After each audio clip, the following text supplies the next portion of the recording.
Enlightening with Max and Brent, unlocking the minds of the industry's top real estate professionals. And now, here are your hosts, Max Rabin and Brent Jackson. Hey everybody, welcome to the Keaton Podcast. I'm Max Rabin. And I am Brent Jackson. Today we have Lockard Smith, one of the top teams from TTR Sotheby's International Realty here in Washington, D.C. I've known Jeff Lockard literally since day one starting in this business. Who started first? Jeff. Jeff? Jeff was there first. I've been around a minute. Yeah. And so Jeff and Andrew started a team. We're going to find out when that happened and why. Guys, welcome to the show. Thank you. Thanks. Good Nice to to have be you. here. We've been waiting for our invitations. We're very excited to be here. Well, sorry it took so long. Just a long line of people. Snail mail. I know, It was it's very like- slow. Wow. Well, we're here now. Yeah. So welcome. Yeah, when I got into the industry, this was like 2005 and 6. Like Jeff was a staple in the industry. It's like, I remember going into 1410 Q Street. You'd go up to I don't know if it was the third or fourth level, but it was Jeff's team, photos everywhere, marketing. I think you were doing boss ads. Like you were just all over the place. So, Boss, wait. Okay, so we were talking about this before we started the podcast. So you were doing radio ads when you were younger in the business. Yeah, that's right. Okay, talk about the radio ads for real estate. Like, what did you do? It was basic advertising. So we would basically talk a little bit about us, and we ran ads on WTOP radio. And then they would kind of just syndicate those and put us into the mix. And I'd get calls all the time. You know, hey, I heard your voice on the radio. Are you the guy I used for, the sale of our property? And I'm like, yeah, that was me. So it was pretty dope. So would you have to pay for those ads? No. How does that work? No, actually, no. They heard another ad that I did. It started with American Service Center ad. Then Mercedes called and I did an ad for them. And I guess they liked the way it sounded. And then WTOP was like a trade-off deal. Well, so for people who don't know, American Service Center is the Mercedes dealer in Arlington. Now it's Mercedes of Arlington. Oh. And I did an ad for them too a long time ago. It was like, I don't know why I guess they liked my story because I had literally like crashed my car one night like an idiot, and I went to the dealership the next day and I was like, I guess I'll just leave it here to get it repaired. And the salesperson walks out and he's like, "What's going on? What happened to your car, man?" No way. He literally sold me a brand new car that day. Smart. Yeah, See, he saw the pain. Yeah, totally. Yeah. Yep. If I was driving a Mercedes, I'd probably crash it into the wall too. Well, That's why we switched you over to BMW. yeah. The I know. brakes aren't strong. No, I I did too. I made a switch. But I subsequently leased like 10 cars from that guy over the years, and then switched to BMW recently. Oh, and I now he's remember. like, You used to hook me up with your guy. Yeah. Yeah. So now it's like, I don't know. I didn't get a new car from him this time. And he was like, "Max, we've done like 12 deals together." I'm like, Where'd you go? yeah, I leased Brent's car, literally his car. Smart. Yeah. Yeah. That was a lucky I had moment. the BMW X7. I saw it out on the street. It looks sharp. It's got it all a nice and great clean. car. Yeah. That is a great car. My only guess is the reason you wanted to get rid of it is because it is a gas guzzler. I'm guessing that might be it. No, I have a problem. Oh, you just have a car problem. I have After a a car year, you get problem. tired of it. Okay. A year, 6 months. Like I'm ready to get something new. Really? You just got the Tesla? Well, I still have the Tesla. Oh, you're gonna get it? When I have the i7, so I got the Oh. long sedan BMW. Oh, nice, So fancy. I was talking to somebody yesterday. He listens to the podcast. He's like, "Oh, I'm so envious of you and your Porsche." I'm like, "That's like 6 cars." ago." You're like, that's old news, Yeah, buddy. that's old news. So, But I think a lot of realtors have this affliction with cars because we're in our cars so totally. much, and it's like we're in our cars more than anyone. Oh, Right. it's like a So mobile office. office. Yeah. Right? Yeah. Yeah. I mean, you used to do the same thing. You used to switch cars at least once a year. Oh, totally. I mean, it was like the running joke, but now, you've passed that on to Rob and I. I passed that on Right. to you guys. Yes. So we're the fortunate beneficiaries of the Yes, and- car tricks. Car addictions. So let's kind of backtrack Yeah. here. We've had a nice little power hour of car talk and kind of talk about your origin story, like how you Taking back, guys Yeah. got into the industry there, and then how you guys formed a powerful group. Oh gosh. Oh boy. Well, You- I guess I'll start. Sure. You take it. Well, I kind of fell into this completely by accident. I was rollerblading around Logan Circle. I'd been at a party at Wallace Tutt's Bed and Breakfast, the Swan House. Yep. Did you wear a helmet during that? I'm just curious. I don't think I did, but please don't tell I have stepchildren. Don't Yeah. yeah. Right. Don't tell the kids, right? Yeah. So Yes, of course I wore a helmet. Yeah. But anyway, I was zooming around, and then this little red BMW convertible kind of caught at the light, and it was Michael Rankin. At that time, I didn't know, and he's like, "Yo, I think I met you at a party last night at Wallace Tuts. You'd be really great in real estate." And I said, "No, I'm going back to grad school. I'm not interested in work. I'm going to chill." So he said, "Well, look, just come on in and talk to me." So I did. The rest is history. It's been 28 years. But it's like that's like the earliest days of recruiting. It's like you. Yeah. You're literally On the recruiting. sidewalk. It's like Totally. Yeah, totally. Yeah. get in the You- office. you on- You're in the recruited. street. Oh yeah, on the street. Yeah. So like, you had no experience, you had no desire to go into real estate. Like None. the first couple of days, like were you working with Michael Rankin on his team, or you're by yourself? No. A good friend of mine, Joe, we kind of hung out. He was in the industry, so I would talk to him, and Michael Rankin just mentored me. So, he asked me to come be a part of his, but I was really having fun. I just kind of jumped in and fell in love, and my training was business, so it seemed like a perfect fit. And the more people I met, I was just having a great time. So Michael, we were just like a desk away, so it was a beautiful thing. Yeah. It was really, really. I just fell into it at the right time, the right place, and Michael Rankin couldn't have been a better mentor. Yeah, it was a small, tight group back then. Oh yeah. Too. Oh Like, yeah. Like even the other companies too. We saw the same 10 people like every day. Yeah. Every day. It was Yeah. a very tight business. I mean, everybody knew everyone.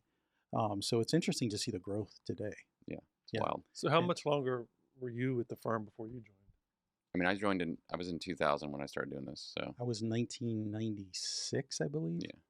Yeah. Okay. It was like just a little, few wooden desks at 1755 S Street Northwest. Yep. And yeah. But I mean, it was really great. It was like hands-on in the field every day, and I mean, I just learned so much. And I think today that's something that I think that a lot of agents miss, is that kind of one-on-one training, and that kind of real mentorship that really gives you the foundation for the underpinnings of a successful business. but it was also an interesting era just because with so much less technology. I mean, Oh, the simplicity of what we were doing every day. we had a contract was like 3 pages. Mhm. It was carbon copy, push real hard. Or handwrite it. or handwrite it. Like fill in the blanks. Oh yeah, and there was no like MLS. There was a floppy disk that came in like 2001. There was no record of like the sales or the history or anything Floppy else. disk. Yeah, it was crazy. And So would that come like every week or month? Like here's the updated new listings on a floppy disk. oh, we'd be lucky if I mean, and it would jam up. So no, basically, the broker would print everything out, and you had listing books at the front desk. So like when somebody called in, you'd have to say, "Oh, hold please," and you'd go to the listing book. And if the agent didn't put their open house in the listing book, I mean, it was old school. Yeah. Wow. It's crazy. Wow. Yeah. Andrew did not Andrew, start Andrew, at I know you must have That known these That was a stories. little different than how it was when I started. 12 Andrew, years when ago. did you start in? I started, I think, about 11, 12 years ago. And working with Jeff at the time. Kind of started as a buyer's agent. I saw an ad on Facebook. We had some mutual friends and looking for a buyer's agent. I had just moved back in the area. I had lived here. Then my partner and I moved to Texas to Austin for about a year, and then moved back and needed a job. And Why did you move back? Austin's pretty cool. Austin's pretty cool. So we moved down there for his job. He was going down there, every week for a project he was working on. So like, it doesn't really make sense for us to be in DC. At the time, I hated my job, and I worked really hard retail. I worked at Montgomery Mall, Bethesda, Macy's. I was the women's shoe sales manager. What? Yeah. You were Al Macy's? Bundy. I was Al. Oh my God. Yeah. Yeah. So Oh my I went. gosh. I, Yeah, you I can tell ran some stories. the women's shoe department up at Montgomery Mall at Wow. Macy's, and it was. That's why you're so good Challenging. at real estate. That's real. That's Because he sales appreciates- stuff. yeah, We that's learned some some serious patience. sales stuff. Yeah. So yeah, we moved back to DC, and real estate had always kind of been in my family. My dad's a home builder. My cousin sells real estate. My uncle, there's a lot of realtors in the family, and just seemed like something I was interested in going Where are you exploring. from? Memphis, Tennessee. Memphis, Tennessee. So they're selling back there. Yeah, so my dad builds houses. We're in the suburbs, suburbia of Memphis. It's and builds, you know, a large house for what you can buy a nice small apartment here for. Yeah. Price And difference. There's big price Still in the difference. construction business there too? Yeah. Yeah. Nice. Yeah, he builds, you know, 5 or 6 houses a year. Cool. It's funny when we started working together. It was pretty clear. I was like, wow, Andrew's just like a natural. I'm like, he's got like great energy. So we just kind of clicked. It was just a very organic thing for us, and I think that's great. the best way. Yeah. You know, and we always say that, you know, real estate's a lonely business. So to have people, either your family or people that you work with, that you know, click with, you support each other. It makes a huge difference in this industry. Yeah. You need people to like sort of confide in and talk to, like, and call on, like, you know, for all kinds of different things at all hours. Absolutely. Yeah. Right. Questions, venting. Yeah, like- it could be a lot of venting in this A market. lot of venting. A lot of venting. Yeah. Just an ear. Yeah. Right. It's just, yeah, working out the unique situations sometimes we and our clients find themselves in. Yeah. You need a sounding board. I think that's, Right. you know, because a lot of times our buyers and sellers think of us as their psychologists, and it's like, now who do we go to? Because it's such a messy situation. So we need a sounding board. Well, and it's all Yeah. big stuff, right? It's a lot of money, and it's big financial decisions. And so I also like don't want to give the wrong advice either. So I want to make sure I'm saying the correct thing. So going to Jeff or a broker or somebody else and just like, hey, have you encountered this before? Is this the right way to handle this? You know, because And it's usually like the smaller details is the ones that get to you. Like right now, we're dealing with seller moved out on Monday. We did a post settlement occupancy with a rent back of or a security deposit of $4,000. They spackled places on the wall, and now the buyer wants to take $1,000, and it's like that nitty gritty stuff is just like so irritating. It's like seller's like, I'm not giving him a dime, and the buyer's like, well, I'm not going to release the security deposit. Like now we got to get the title company involved, and it's like, it's not fun. How many times have we been Yeah, in this exactly. situation? And I look at Andrew every time we do a rent back, right? We always, and Yeah. I'm like, and you know, if the seller is very difficult or high maintenance, you're like, you tried very, very, you know, politely to say to the buyer's agent, yeah. you really don't want to do this. Yeah, let's you not know, start this. let's not, Yeah. let's just, this isn't the right situation. Let's not go down this road. They're convenient, but a lot of times they can open a can of worms Yeah. that, No, absolutely. that people just usually wouldn't focus on. You know, it's just Yeah. not as clean. Well, but that's how real estate is for a lot of people. It's like their emotions are running high. I mean, some people are obviously predisposed to certain types of behaviors than others. We all know this. But you know, emotions running high. You know, maybe there's a little remorse here and there, and right. Oh, yeah. And it's Oh, like yeah. you can't return it too late, and it's like you want like, is that going to make you feel better? That extra $1,000? I don't know how you coach some people through that, but it's just the reality. How many times have you know, when people overpay or when they've had to compete for a property Sure. and then the inspection comes due Right. and they try to make it up? How many times, Totally. you know, so they paid $150 over for the house and then they want a $15,000 credit. You know, so. It's Yeah. happened. Yeah. Many times. Yeah, right. Yeah, those are tough situations to deal with. I had one a couple years ago, which was like, you know, super competitive situation, no inspection, old house, obviously, right? Chevy Chase DC. Yep. And we get to the final walkthrough, and there is like definitely active moisture stuff going on that really had to have happened before, Oh, wasn't yeah. disclosed. And, you know, my buyer stood her ground on it.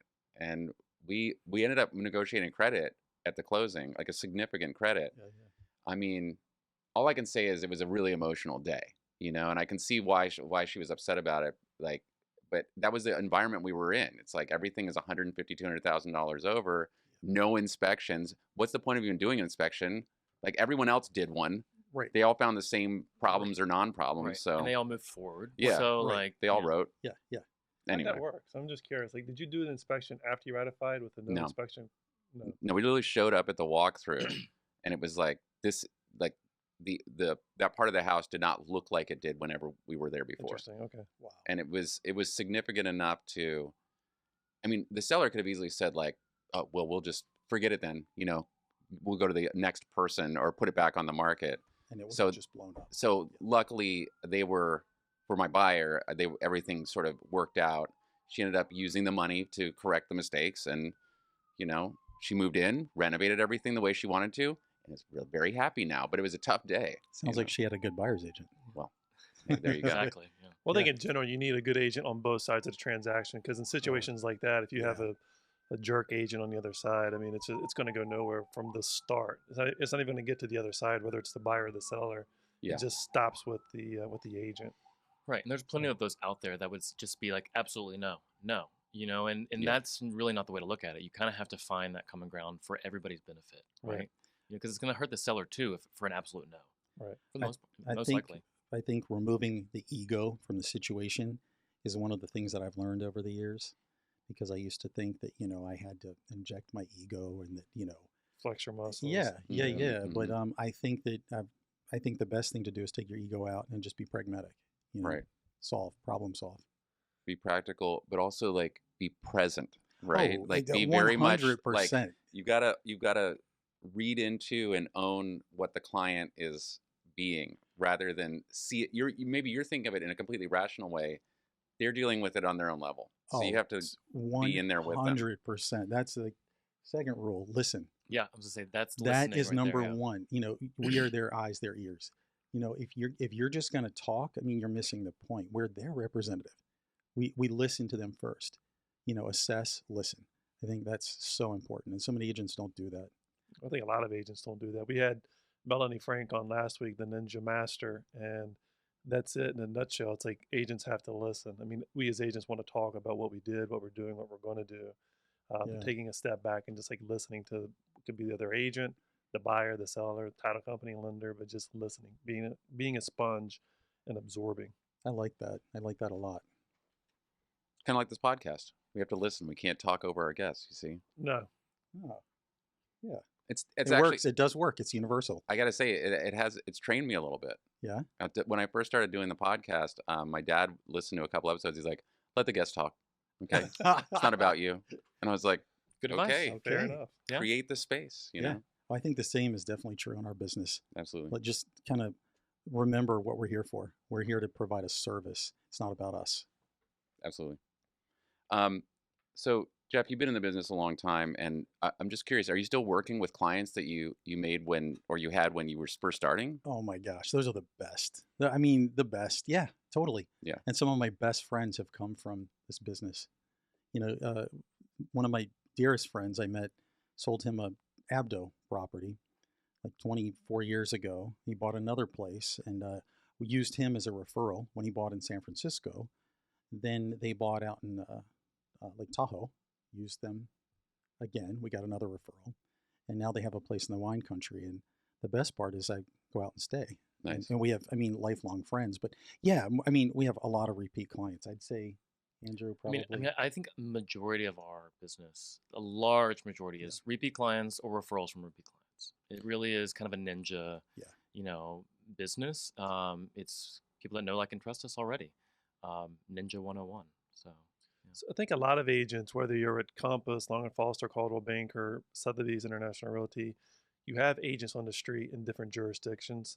So like that particular buyer that's buying in Lake Tahoe, San Francisco, like what are you saying to that person on a regular basis to stay top of mind of, hey, I've got an agent out in San Francisco, I've got an agent in Lake Tahoe? Because our group, we're trying to train us to be a little bit better about staying in front. Like we have agents across the country, across the globe, but so many times we get the phone call after the fact. I just bought a place in Chicago. Why didn't you think about me? Right. That's a really good point, and that's a big part of the business. And at our brokerage, that's a huge opportunity. And I think most brokerages have great reload companies or supportive options. For us, I think everybody has a unique style, and for me, what I found is that very personal, warm touch, and it's very time consuming.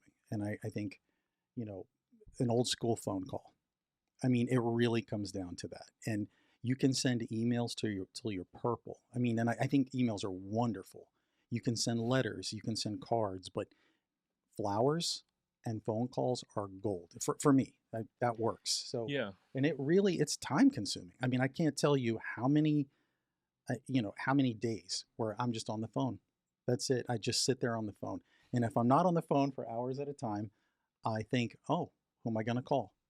So, you know, I'll just call somebody randomly, like all over, you know, and I'll just be like, oh, I haven't talked to that person. Let me call them and just say, hey, what are you doing? yeah. And I think if you have a relationship with your clients like that, where you're talking to them regularly or seeing them, thoughts of I'm thinking about moving to San Francisco come up naturally in conversation. Jeff is a big phone call. I have dinners with clients. I mean, it's just kind of regularly. My partner and I will have dinner with clients a couple times a week, and become friends. I have a lot of friends that are first client. They were first clients, and now we speak to on a regular basis. And that's kind of one of my favorite things about the business, honestly, is that you get to meet so many interesting people, especially in DC, that it's a really kind of wonderful way to expand your just friend network, friend group.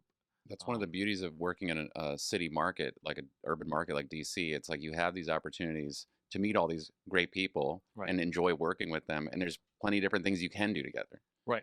all the time. There's always something. Yeah. So we like have theater, like regular theater group. We go, you Yeah. know, and just things like that. I think just create things, opportunities.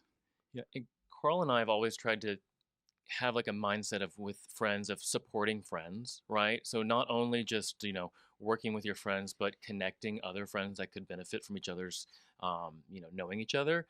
A client of mine we sold a house to in Woodley Park a couple years ago is an attorney, like many people in town, but he does a specific type of practice, and Carl's hired him for multiple, jobs for his company. So, and kind of paying it forward and really supporting people that support you. So like the dinner parties, are they at your house? Are they restaurants? Both. Both. I mean, I love having people over. We love entertaining. We love having people over.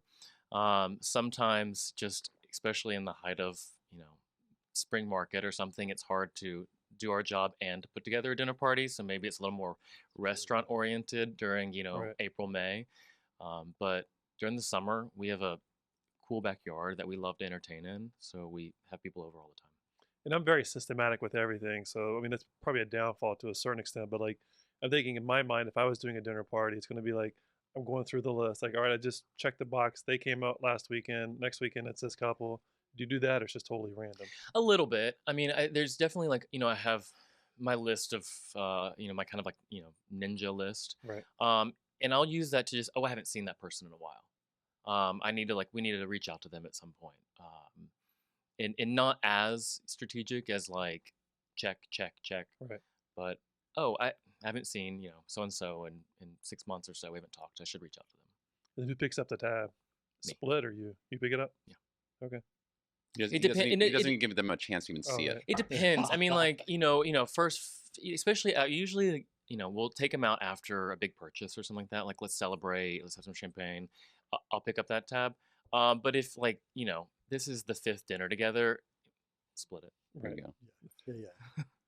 Because I don't want it to feel awkward if you're always picking up the tab. I think that creates a Well, kind the of a first 4 weird. might do that. If you're Yeah. picking up the tab on the first 4. No. I think I'm going to feel awkward on the The second 5th one, dinner. is like, wait a minute, you got the first 4. Yeah, right. Now. Yeah, right, exactly. It's like you already got those. So Yeah. can't you get this one? Yeah, it's your turn. Jeff, where are you from originally? Richmond, Virginia. Okay. But you've been in DC like most of your life then. 28 years. Yeah. Yeah.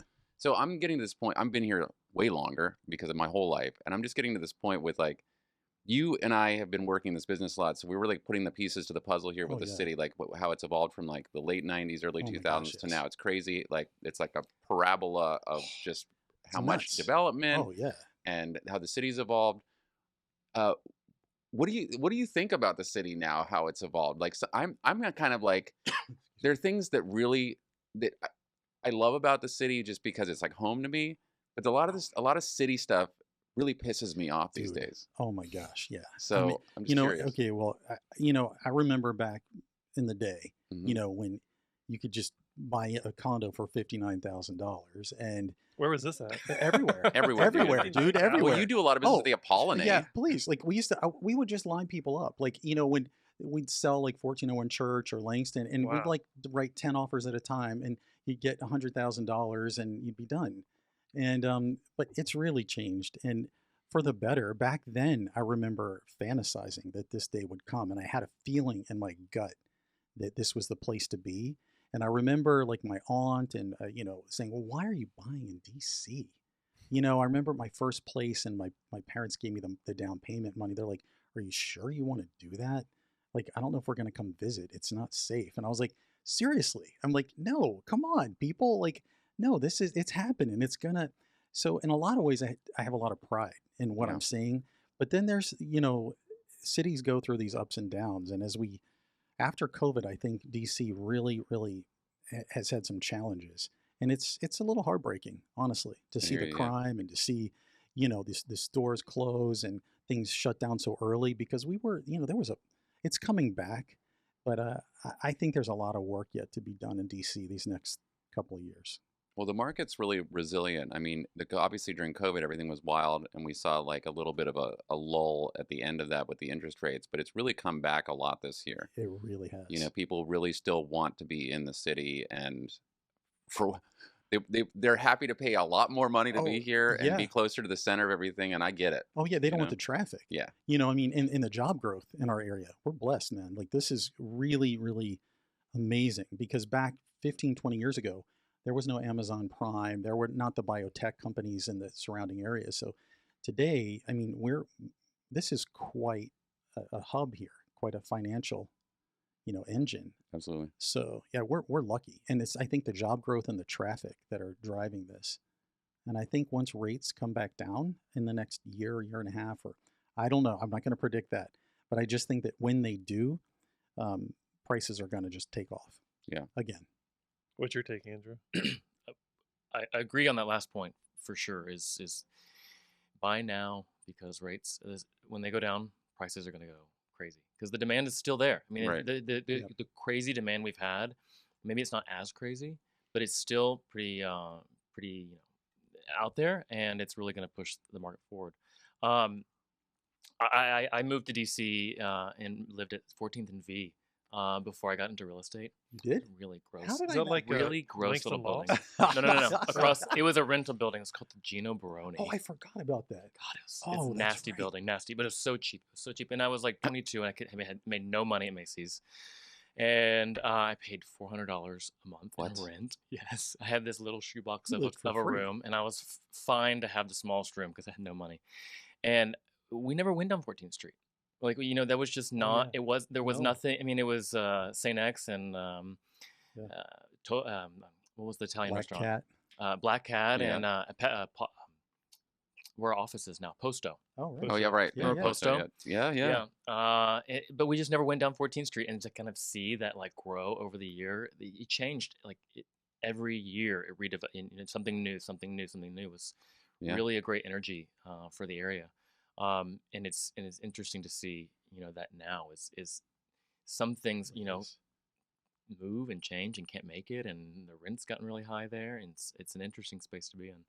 But Really, really. DC, my 13, 14 years being here is night and day, just in Mhm. that period. So I've heard many wild stories from, the 20, 30 years ago of, you didn't cross 16th Street was kind of like the marker the cabs wouldn't take you past or something like that. Something now we would never even think of. I live in Bloomingdale. There's a lot of people that have lived in DC for a long time who have never heard of the neighborhood or have no idea where it is. Well, there was some right? rebranding with the name Bloomingdale, and the neighborhood was called that historically, but when we first started in the business, it was LaDroit. Oh, right. Right. There was Exactly. no It was like Bloomingdale. blooming what? Yeah, I right. totally. So when they started with the Bloomingdale, I was like, okay. Yeah, me Yeah. too. I was like, what? Blooming what? Well, I think Yeah. legally it's Yeah. still LaDroit, like Yeah. on the tax record. Yeah. Yeah. Yeah, that's fabricated. It sounds pretty. It's nicer. Yeah. it's What Yeah. is Eckington? Was that Detroit too? No, I Yeah. think Eckington's like the northeast side. Yeah. That's right. But again, there was nothing there. Because I remember it was like Detroit was literally was it like Rhode Island all the way up to the McMillan Reservoir, like North Yeah. Capitol over Mhm. to whatever, like Howard, Yeah. hmm Yeah, everything. Yeah. I mean, Truxton Circle. Well, look at was the. probably that's nothing. a made Oh, up. that's a made thing. up. Yeah, look at the hill. Look Yeah, at like upper yeah. northwest. Look at Right. like Chevy Chase. It's on fire. I know. I mean, the city's just. It's really, really exciting. Yeah. In a lot of ways. What I think about is interesting about DC is that it's relatively. I know we talk about high prices and things are escalating and people are paying a lot of money, and $2 million is a lot of money. But compared to other major capitals of the world, DC is a relatively inexpensive town for real estate. If you go to New York or London or other places, you're gonna pay significantly more for what you get here. So I think there's honestly an international value piece there that DC benefits from. Yeah, I mean the values have definitely been ramping up especially over the last couple of years. So but it's certainly not at the level of like a No. New York or No. like some of the San Francisco, certain parts of Paris, LA and LA, not even close. Yeah. No, No. it's amazing when you get somebody to move here from San Francisco or New York, and they're like, "Oh, my budget's $3 million." I'm like, "Okay, great." Yeah. It's also amazing you when can you buy get anything. somebody You can get a lot. coming from Atlanta or Charlotte, and they're like, "My budget's like 600,000," and I'm like, "Oh, well." Woodbridge, Virginia. Here we Yeah, go. I'm like, I'm sorry. Yeah, Chevy Chase is not for you, my friend. So is it just the two of you on the team? How's your team managed? How do you guys set it up? We work all the time. Yeah. The funny thing is, so we had a big team, and Oh. so we kind of did some soul searching and a little consulting, and for us, and I can speak for myself personally, it just lost a little bit of the magic for me. For me, I did not enjoy kind of the oversight part of it. And I'm not cut out for that. That's just not my personality. I'm a people person. I don't like the crunching of every, the managerial side. So, and there was also the aspect of clients would say over and over, we don't want to work with X. We want to work with you. That's why we called. So it was difficult. And I think Andrea and I decided that we wanted to really be hands-on, really offer a bespoke service. We have the knowledge, we have the experience, and we just really wanted to that's what our baked cake looks like, if you will. But I respect everybody's model. Some people, that's their goal, is to have a team and 30 people and do X and Y. And we're open to growing if there's anybody out there that wants to join. How many people were on your team when you had a bigger team?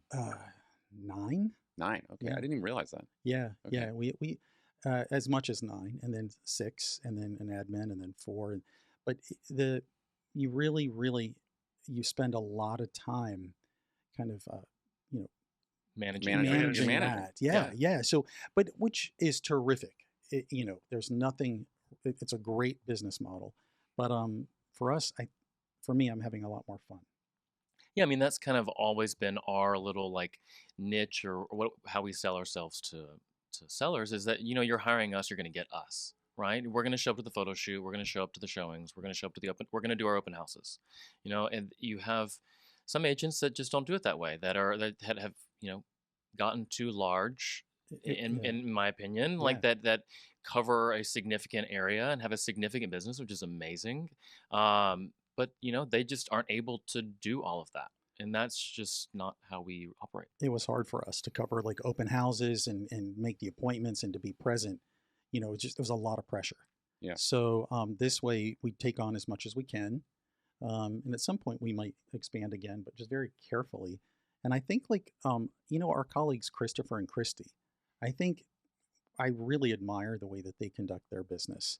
And they're very hands-on. And it's basically the two of them. They have support.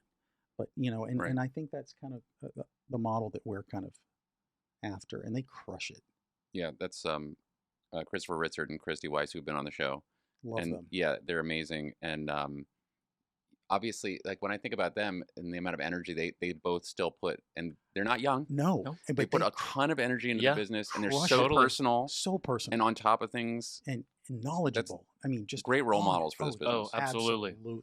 Yeah. I love those guys. Yeah. Yeah.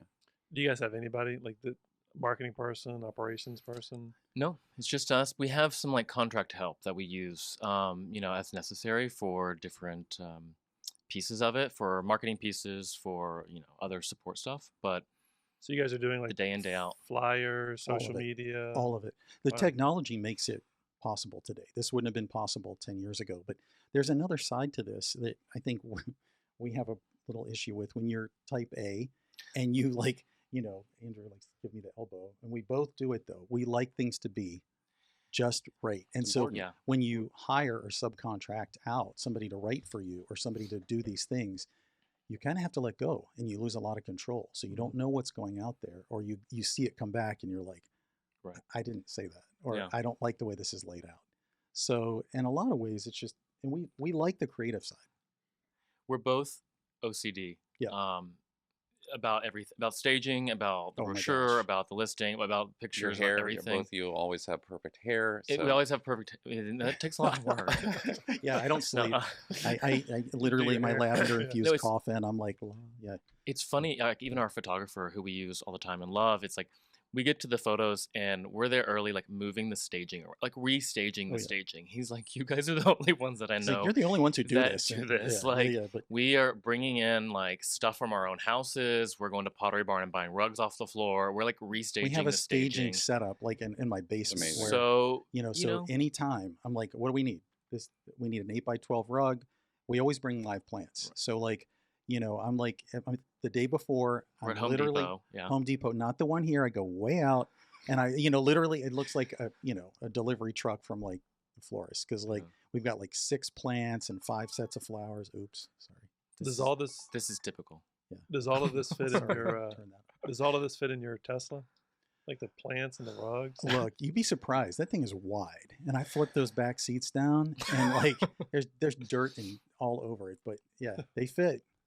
Yeah. It may take multiple trips. Multiple but it trips fits. sometimes. But I mean, it fits. this was also kind of birthed a little bit out of. We always did this, but the pandemic with supply chain issues. Oh, yeah. There were stagers that didn't have rugs or art or yeah. like books or accessories. Just kind of had the basics. So we didn't accept that and went and bought we bought books by the foot. Like there's a place you can buy like 10 feet of books and like bought books to fill bookshelves with, or went to And Pottery Barn but and can I bought just say that books are heavy as hell? Yeah. floor sample. Like Yeah. Andrew pulls up and he's like, I'm like, did you get the books? And he's like, yeah, I got the books. And I look in the back and I'm like, holy hell, did you like clean out the library? I'm like, so literally he's like, you got to help me. So here I am. I'm like, Oh. it's like, 60 pounds of like these boxes of books. But you know what? At the end of the day, The place looked great. place looked great. Place looked great. The trick to packing boxes or packing books is do the medium-sized boxes. So many people are like, let me get the Oh, large no, box no, and no. put so many books in don't there. And do it's like an 80 Rookie or 100 pound mistake. box. Yeah. Yeah, don't do yeah. that. So, on the live plants, just curious, do you guys water those? Because that seems like it makes No, it's an Well, so- important detail. well, that that's I always okay. do. I'm So like, that's no live really plants, no live plants. no. So when you have to be very careful on furniture and floors, but it's we pay a lot of attention for the video and the photos, and that's going to drive the business. That's once you get people in the door. I mean, we're less concerned a week later. Yeah, they But don't all make it. They don't all make it, and depending on when you're coming on. But for the first week, we load it up, so that it just that visual. Yeah, and we Mhm. water it, and And the we open do. house will water, and every time we go by there, we'll water, a little bit. But We do. We Um, we'll like a stop in. plant graveyard somewhere. Uh, no, I give them away when I yeah, try we give to. them away. We like, literally give more Oh, that's a good plants idea. away. my cleaning Yeah. lady gets a lot of plants that we don't need anymore. Who is your go-to stager? Ooh. Gosh. Oh boy, Now you well, want, that's a tricky one because do we well, want to even want to say no? do we? Well, so we really like Welsh. We go back Oh, to yeah. Welsh a lot. That's who he is. Yeah, we're very happy. We've used Masterpiece, but Yeah. I really I think Welsh is Yeah. terrific. Yeah, Yeah, you do a good job. I think they've done a good job of curating like quality pieces, not that just look good in photos, but actually, if your client sits on a chair in the living room, it's not going to collapse underneath them, right? Which Right. can really like sour a mood Oh, when you're like yeah. enjoying a You think? room. Oh, yeah. So there's no like Never blown had up that happen. mattresses or Yeah. Right. stacked on Rubbermaid crates or God, something. Staging can make or break, right? I mean, is Totally. that like? I mean, I wish we could just like emphasize or draw that out to every seller or make that a point. Guys, don't cheap out on the staging. For goodness sake, whatever you do, hire the best stager that you can find. Right. Or trust your agents and really go all in. And the best is not much more than the No, basic, right? no. It's like a couple $100 Yeah. more. Like it really is worth the investment. But I think like in terms of, especially for agents in our company who are working downtown, I think we've narrowed it down to some really solid vendors. Mhm. So, I've definitely Yeah. seen some staging jobs where you're like, they might as well have just not done anything. Right. But that's not really Right. what we're looking at That's anymore. not, yeah, Yeah, hopefully. you got to narrow it down. For the most part. Yeah, especially, in our firm, I think people really Yeah. have great quality. Be vendors. involved, be involved with the stagers. For Go to sure. the appointments, A lot of people don't do that. Go to the consultations. Tell them what you want. Yeah. Have Yeah. a plan. And- Just like everything else in the business, have a plan.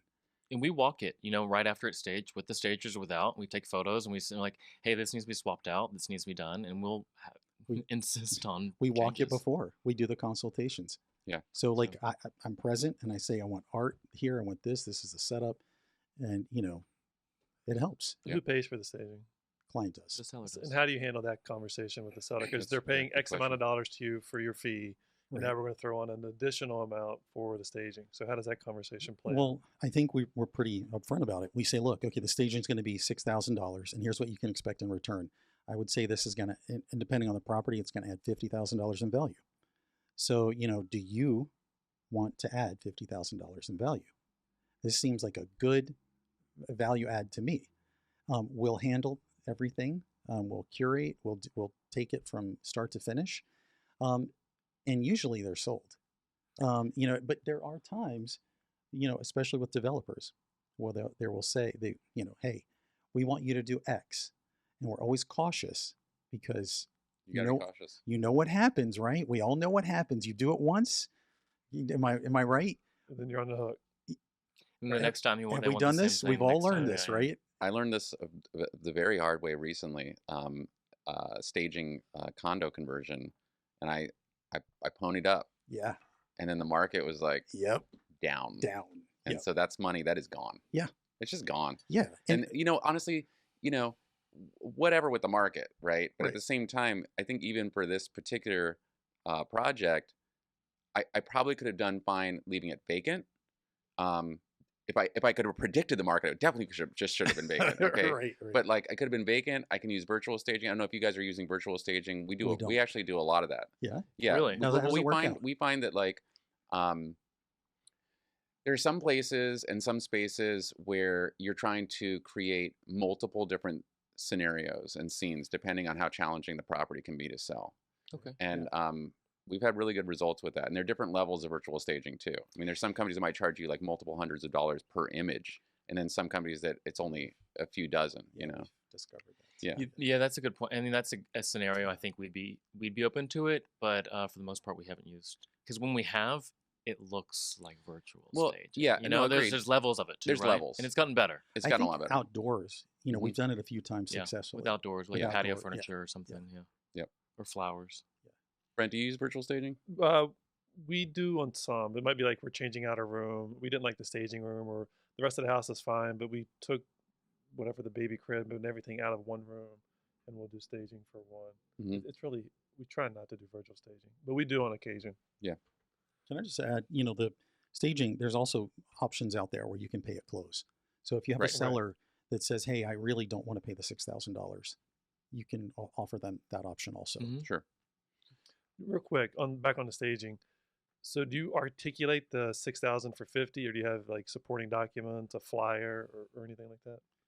So we oftentimes will get an estimate before we go. Prepare. So we'll call, we'll say we have this is a 4,000 square foot house. Can you quote this for us? We have a 2-bedroom condo valued at 1.4, 1,400 square feet. Can you quote this for us? And we'll take it and say, this is the estimate. It's 5,000 or it's 6,500 or. But to get to the 50,000, like where is that? Yeah. To value creation. Well, that is basically, it is somewhat subjective, but you can easily look. If you look at comparables and you look at things that aren't sold, that aren't staged, and look at days on market and look at the final sales price. And then there's also stats out there, so you can kind of use that. Right. But it's not every property's different. Right. One might add 30. We can one might provide add that 80. when necessary, but for the most part, we don't really have much pushback on that. No. I think everyone, I would say 9.5 times out of 10, people take our advice and move forward with staging. They see the photos, Yeah. and they're like, okay, we want to do what you do. Just making the product as attractive as possible. Yep. It's like, it makes total sense. Totally does. We also, in terms of staging, we stage like people's house, like people that are like living in the house. We will have stagers come in and like provide artwork or accessory, throw pillows or blankets or change the rugs out or do some stuff with their actual furniture. So we'll kind of like half stage houses that people are still living in. Right. Tell us about what kind of tech tools you guys are using right now. Do you guys use a CRM platform? I just actually started using Close Mm-hmm. a couple weeks ago. So far, really like it. We haven't for a while. We've gone on and off some of them over the years. We've tried You know, different. the best CRM is the one that you use, right? So sometimes we just get too busy and stop using it, and it Yeah. just and That's it the becomes tough almost thing. like too much to update again because you just have to kind of be regular with it. So yeah, CRM wise. Sounds like Jeff's CRM is just calling people. Just I think we that's have a accurate. good Yeah. old fashioned Excel spreadsheet. yeah. Oh yeah, oh yeah. Like I'm literally like every day I wake up and I am my CRM. I Right. think, okay, who am I going to talk to today? And I make notes. When I wake up, I first thing I do is like Google. I'm like, what's going on in the markets today? My first thing is check in the financials. What's going on in the bond market today? What's going on in the stock market today? Where are interest rates today? And I always do that first. And then my second thing I do is like look down the list of like, all right, who am I going to talk to? What closings? What appointments do we have? And it's just every day. It's just a habit. Mhm. So that's kind of my CRM.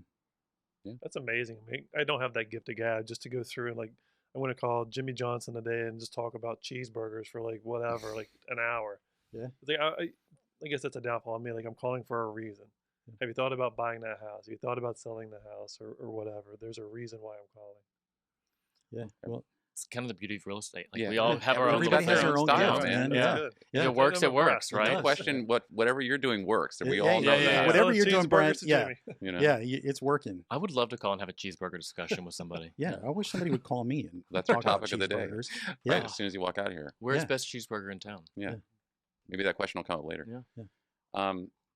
Okay, so what about social media? So how are you doing social media? Do you have a vendor that helps you with your social media? Are you guys doing the stuff yourself? I think you guys know that I do a lot of social media. I Mhm. tend to burn myself out a little bit sometimes. Yeah. Does that happen to you guys? Totally. Talk about social Totally. media. We do our social media ourselves, and we definitely there's an ebb and flow of it, right? So like we're like all on it and posting continuously, and then you kind of like you're like because it takes a lot of time. It takes a lot of time, a lot of energy, and we'll not do it for a week or two, and then we're like, oh shoot, we got to get back on there, right? It's like and just having the content like to put up there and just the description, like simple Instagram descriptions take me forever. Oh, yeah. Just like a it's little ridiculous. tagline. You're like, oh, I'm going to write 2 lines. You pontificate for 3 hours. I'm like, what am I doing? Just put it up. And Andrew's like, he's really good. He's like, don't overthink it. Just put it out there. Yeah, Yeah. I agree with that. I've used that method for a long time. Like, get it out. Get it out. Just get it out. Yeah. I think that's the most important. Especially we have that with mailers too, like direct yeah. mail pieces. We can go through 50 versions this of a mailer, yesterday. and it's like We- move this here, move Yeah. this. And Like we literally, I can I show used you to- on the phone. I'm like, yeah. Same. I used to agonize over like punctuation or something like that. Oh, No, totally. like they're not reading and checking your grammar. Okay, just get it out. Put it out. It needs to get out. I mean, we say that all the time in our group. It needs to be punctually correct. But at the end of the day, it's like the person's not anxiously awaiting at the mailbox for our letter to arise about what we just did or what we're trying to accomplish. Right. Right. I mean, I think people are very visual, and so like the photos on the mailers are important. And then some stats. People want to know what's going on in the neighborhood, the numbers, and your contact information. That's kind of like the most important. And if they're already thinking about real estate, they're going to pay more attention. And if Right. not, Exactly. If not, they didn't even open it. They ripped it up and threw it in the trash before they even got to it. oh, right? this looks Oh, nice. yeah. Yeah. Exactly. Exactly. Well, let me just hip you guys to a little friend that I have called ChatGPT. Oh my God. Do you love ChatGPT? Yes. Yes. Yes. Love. It's So- it's But for those social marinate. media posts, like if I take like whatever remarks we have, okay, and I wanted to condense it, you literally just pop it in there and say more concise or 3 lines or whatever, and it's like it's taken care of. Your Yep. post is done. You can even change the style. Right. Like try, I want to do this style of writing or that style of writing. And it's amazing. And I can't tell you how much time it's saved. Saved so much. And we'll put in the basics. You just put in the outline of what you want. Yeah. You still have to do that. Right. Um, I mean, you can even just say, just write me an Instagram post description, and kind of give so it knows to be short and sweet. amazing. Yeah, And we do use that. We that's do. that's if that's the industry standard right now. Like I don't think anyone's going to worry about like I think ChatGPT wrote that. It's writing everything. Right. Right. It doesn't matter And whether anymore. you Right. realize it or not, Yeah. ChatGPT is everywhere. Yeah. That's awesome. Yeah. Somebody sent me an email, and I'm very short and direct. It could be they wrote 3 paragraphs, and I'm like a one-line answer type guy. So Same. the last time someone sent me like a long paragraph, I'm like, let me throw theirs into ChatGPT, and then it spit back out like a 2-paragraph answer. I'm like, this is great. Oh. So Yeah, I that's- send it And on it's to him. so fast. It's like Yeah. unbelievable. It's as if someone was on the other side of it waiting for this question. Oh, You know what I mean? Oh yeah. Right, It's in a bizarre. speed typer, right? Yeah. Yeah. No, it's great. I mean, and it gives a good outline for property descriptions and stuff too. Yeah. I think is a nice other tool for it. There's a music version of this. Okay. You know that? Don't know that. Yeah, So you found it. Yeah, I sent it to Andrew maybe 6 weeks ago. It's Let's crazy. create new music. And anything, Mhm. anything you can think of, and it's original content. So you can put it with your Instagram or your videos, and you don't have to pay royalties. It's yours. Okay. Literally anything. And What's it called? oh, you're gonna put me on the spot. I know you probably didn't remember. It's like sound something. Yes. I love it. I'll I get love back it. to you. And Yeah, you can yeah. I share got to it, know about that. okay? 'Cause Because definitely finding audio for stuff. it's amazing, and any like every genre, it'll give you options, and then it'll give you 10 examples, and you say, I like that, but I want to remove the percussion. Yeah. I like that, but I want to speed I it want up. like a synth beat. Yes, You know? Yeah. yes, Right. and done. I want Yeah. some vocals on that track. Very cool. Yeah, That's yeah. great. So I'll send that next Thank time, you. and you guys can share. Guys, our time like really blew by. I'd like look at That that. did go fast. Oh, this was fun. That We was didn't even really get to the. fast, wasn't what- it? It what was about- very fast. Where's the word association? It's I was coming looking- up. okay. We can do Okay, some. Let me okay. prep for that. Don't leave me but- hanging. Okay. Okay, Word then association. I'll work Yeah. on that, Right. and then. Would but you you're guys gonna watch do, TV or movies? Yes. Yeah. Oh my God. Okay. Yes. Yes. Okay. So we'll start here with rapid five. 5 easy questions. We're going to start with a question. We're going to go back. This is a two-pronged question. Hot dog or hamburger? Hamburger. Beyond Burger. Beyond burger. From where? The Diplomat. easy. Where are you getting call. your Beyond Burger from? Ted's? The I grocery usually store. make it at home. Yeah, on the grill. What is your hobby outside of real estate? Hobbies. Who has time for hobbies? No. I like working in my backyard. I don't know. That's kind of my hobby. Love gardening. Gardening is really therapeutic. We had a little membership. Had a little deck boat, and for the past couple of years, and then this year we have a membership to a charter for a catamaran out in Annapolis, Cool. and we just every now and again, every other week, just go out for the day, and it's awesome. It's really, really, it's something that it's just therapeutic being on the water. Nice. Your last live concert? I feel like there's something before this, but I saw Florence and the Machine last fall. I feel like I've seen somebody since then. I I don't think Jeff's been out. Yeah. No. I used to. Wow. You We take the kids somewhere? Like to what's the? Well, we're taking the kids to see Pink. Paw Patrol. Well, no, They're a little actually, older than that. Taylor Swift. Oh, did you see that? Or you're going to see it? No, our oldest, my stepdaughter. She's actually going to see Pink this summer. Okay. So we're going to take her to see Pink. We're looking forward to that. I've heard great things about the Taylor Swift concert. I have too. I wouldn't know, but Like 3 or 4 hours of just her playing nonstop. That's crazy. I I can know. tell you the tickets because we did look at the tickets and we decided that was not going to be an option. Right. Yeah. And we no were like, Beyonce this summer. No, we got to go see Beyonce. Yeah. I have to go see Beyonce. That was an amazing album. We'll be at Beyonce somewhere. I'm out of town when she's here in DC, so figure that out. So next question. You're scrolling through the TV on a Saturday night. What's going to make you stop the remote and watch the rest of this movie? Oh gosh. One of the the old Bourne Identity movies. Like Hell yeah. we always have watched the Bourne Ultimatum, Bourne Supremacy, all those. Just classic action movie. Right on. I would say I'm not really much into movies. I think my What OCD show? What's your shows. show? Oh boy, I would say Cormoran Strike. I've been watching that. You guys, the writer for Harry Potter, Okay. Rowling. Mhm. She under a pseudonym wrote this. It's on the BBC. What's Okay. it called? It's called Cormoran Strike. Cormoran Strike. It's Okay. like a 3-part series. There's like 18 episodes. It is so addictive. What's it about? So he's a vet, and he's a private eye. Mhm. And then there's this tension with this girl. She's really cute, and they're awesome together, and they like solve these cases. And but they're edgy. This is not like your boring. It's definitely edgy. So Okay. yeah, Sounds check pretty it cool, out. actually. It's awesome, and I'm also digging Silo. Yeah, we're both watching Silo right Yeah. now on Apple Plus. Yeah, Silo. yeah.